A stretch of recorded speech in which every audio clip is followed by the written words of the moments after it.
What's up, everyone? This is the aerodynamics of a conical gear. So we have two other gears that we've done aerodynamics on, and you can find them in the everyday aerodynamics playlist.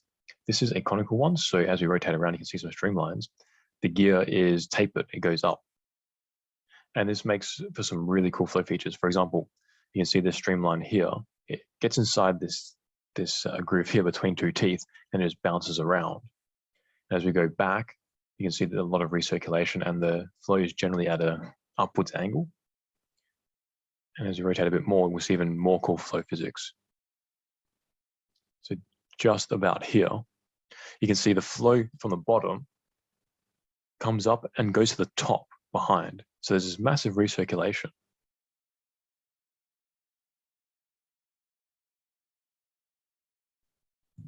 These are also streamlines, but at a different area. So I put just the plane through.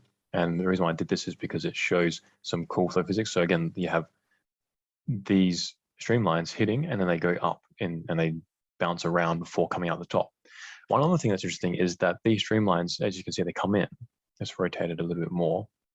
They come in and they go down a little bit, but then when they hit the gear, so they're above this inflection point, the streamlines still go down and underneath instead of going up. So intuitively, you might think that once it hits this point here, this pointy bit, it would go up instead of down. So that would be the dividing line, but it's not actually. It's above that the flow still goes down underneath the gear, and then it comes back up and has that recirculation zone that we saw before. And the flow from the bottom really shoots up a lot. And now this is a color map going through the gear. And as we play it, you can see the wake size now, which is quite big. So as I mentioned before, it goes up, but it's also, look how big it is here. And it ranges from 0 to 45 meters per second because there's a bit of flow acceleration around the gear. Even though there seems to be a little bit of flow suppression at the bottom, the rest of the flow sort of accelerates a little bit, and there's a lot of flow suppression over the top.